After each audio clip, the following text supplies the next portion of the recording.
সকালবেলা ঘুম থেকে ওঠার পর আজকে খুব ক্ষুধা লেগে গিয়েছিল।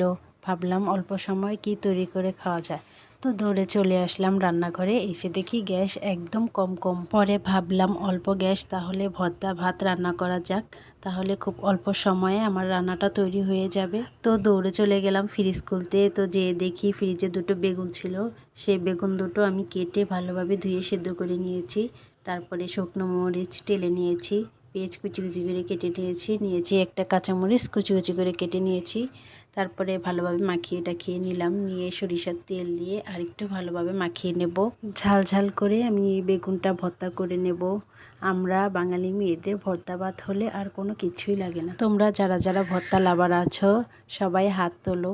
তো বন্ধুরা, আমি ইউটিউবে নতুন জয়েন করেছি, তোমরা সবাই আমাকে সাপোর্ট করো, সাপোর্ট পাবে ইনশাল্লাহ। লাইক কমেন্ট সাবস্ক্রাইব করে পাশে থেকো, সবসময় পাশে পাবে বন্ধুরা। তো কথা বলতে দেখো আমার ভর্তাটা প্রায় রেডি হয়ে গেল। একটু ভালোভাবে মাখিয়ে নেব। যত ভালোভাবে মাখাবো ভর্তাটা তত আরও বেশি সুস্বাদু হবে। তৈরি হয়ে গেল আমার ঝাল বেগুন ভর্তা রেসিপি। তোমরাও এভাবে তৈরি করে খেয়ে দেখবে। যদি ভালো লাগে ভিডিওটা লাইক কমেন্ট শেয়ার করে দিও প্লিজ। আর তোমরাও এরকমভাবে বেগুন ভর্তা করে খেয়ে দেখবে, ঝাল করে, খুবই মজার।